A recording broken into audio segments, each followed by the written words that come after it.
tarde, professoras, professora Roseli, professora Renata, e boa tarde aos demais colegas da disciplina de epistemologia. Então, eu vou dar início à apresentação da obra, que é Pedagogia do Oprimido, do Paulo Freire, a obra central, né, de toda a produção do educador brasileiro.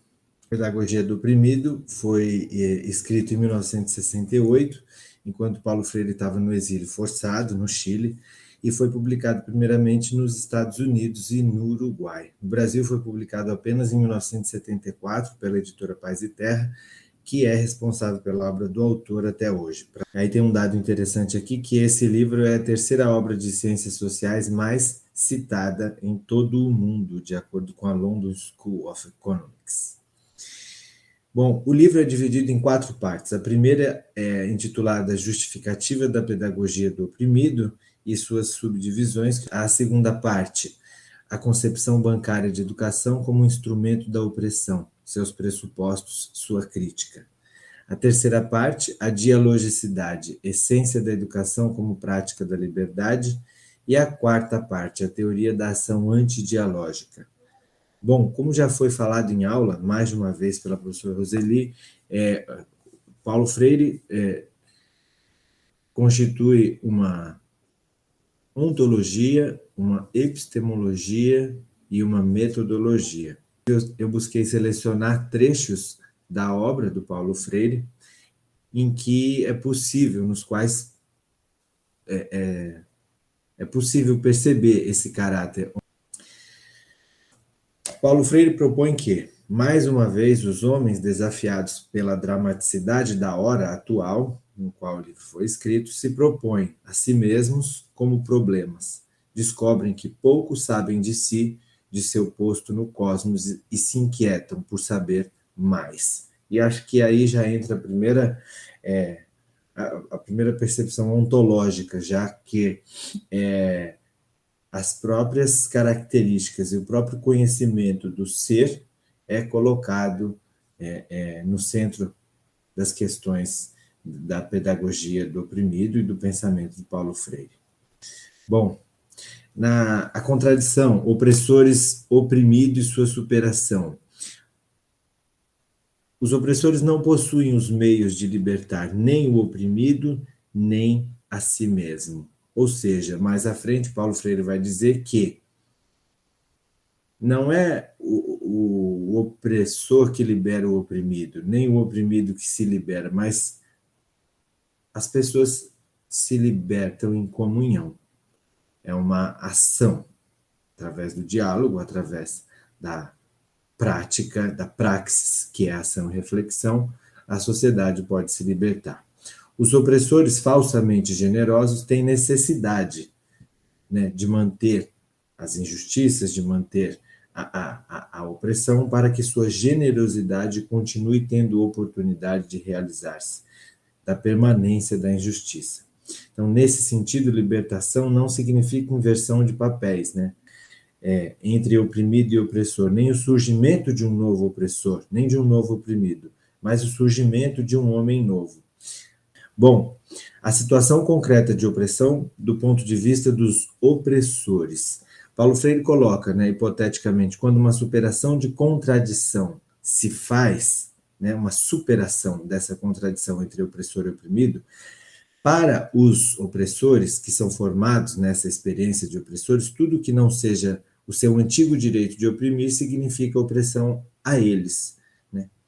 Eu acho que tem bastante relação com o atual momento histórico que nós vivemos, que é no momento em que uma determinada classe, que é a classe opressora, perde ou tem suas práticas prejudicadas em benefício de um bem comum, eles tendem a achar que isso é uma opressão. E uma situação concreta de opressão, no ponto de vista dos oprimidos, né? Para romper a situação concreta de opressão, é preciso primeiro identificá-la. Na situação de opressão em que se encontram, não podem os oprimidos compreender claramente a ordem que serve aos opressores. E aqui na obra, Paulo Freire dá o exemplo dos camponeses que, não compreendendo a situação e a relação que havia em benefício dos opressores, jamais poderiam compreender o seu papel e a sua função. Portanto, cabe aos oprimidos identificar primeiro a sua condição, se reconhecer enquanto oprimido. Sem isso, não seria possível, não será possível uma libertação. Bom, e aí ninguém liberta ninguém, ninguém se liberta sozinho, os homens se libertam em comunhão. E aí eu separei a palavra que, a partir desse momento da obra, começa a ser muito importante até o final do livro, que é a praxis, que Paulo Freire coloca que a ação pela ação, ela vira uma militância, uma ação vazia, né? Que para que seja uma ação efetiva e transformadora, ela deve vir sempre acompanhada da reflexão, e que isso seria a praxis, a ação e reflexão constante. Ao defendermos um permanente esforço de reflexão dos oprimidos sobre suas condições concretas, não estamos pretendendo um jogo divertido em nível puramente intelectual. Estamos convencidos, pelo contrário, de que a reflexão, se realmente reflexão, conduz à prática. Na segunda parte da obra, Paulo Freire apresenta a concepção de educação bancária como instrumento da opressão, seus pressupostos e sua crítica. Então, primeiramente, ele aponta a narração como uma enfermidade da educação, ou seja, exemplificando um professor, como ele exemplifica no livro, um professor que entra na sala e apresenta, né, e que conta um conteúdo, uma história ou uma matéria para os alunos tá praticando uma educação bancária. Ao mesmo tempo, ele mostra mais à frente que o aluno que só recebe, que só é depositário desse conteúdo, também se torna, né, um educando bancário. Então, em lugar de comunicar-se, o educador faz comunicados, em depósitos que os educandos, meras incidências, recebem pacientemente, memorizam e repetem. Eis aí a concepção bancária de educação, em que a única margem de ação que se oferece aos educandos é a de receberem os depósitos, guardá-los e arquivá-los. Até aqui, nesse momento do livro, já é possível perceber que Paulo Freire propõe uma concepção, né, uma atualização paradigmática na concepção de ser humano, que é a ontologia, propõe uma nova maneira de encarar o conhecimento, de se relacionar, de se relacionar com o conhecimento, que seria a epistemologia, e a partir daqui, até o final do livro, propõe ações que estariam relacionadas a uma metodologia. Portanto, é possível perceber, como foi falado, a dimensão ontológica, epistemológica e metodológica de Paulo Freire.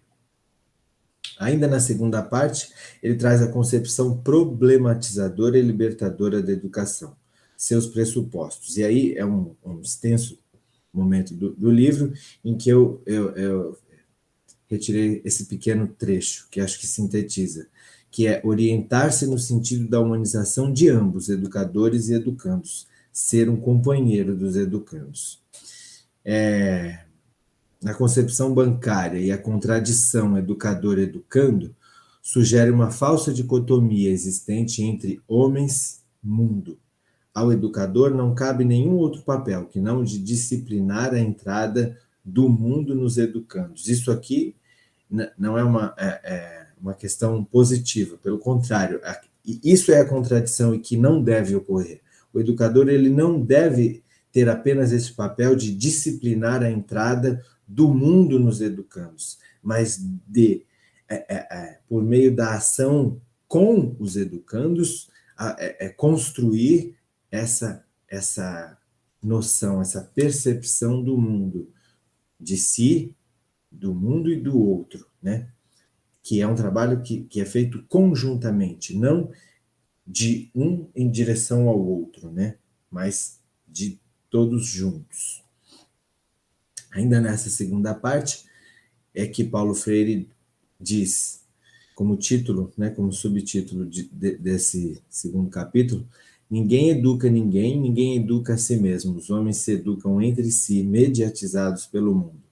Quanto mais se problematizam os educandos como seres no mundo e com o mundo, tanto mais se sentirão desafiados. E aí, Freire explica que é por meio desse desafio que se dá a transformação e o processo de libertação, né?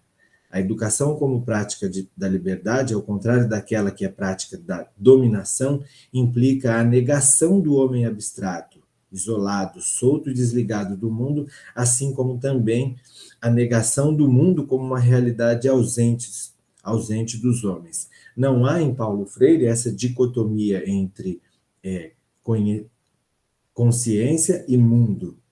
Isso é um processo, essa relação ela é um processo dialógico que é construído por meio das ações, né, libertadoras, por meio do diálogo, por meio da palavra, por meio do companheirismo entre educando e educador. No caso, o educador educando. O educador não é só um educador, mas é um educador educando, que também está inserido no processo, não um condutor de fora. Né?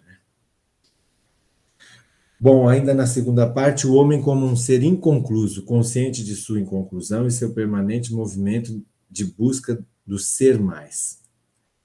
Por isso é que a educação, em que educadores e educandos se fazem sujeitos do seu processo, superando o intelectualismo alienante, superando o autoritarismo do educador bancário, supera também a falsa consciência de mundo. O mundo agora já não é algo sobre que se fala com falsas palavras, mas o mediatizador dos sujeitos da educação.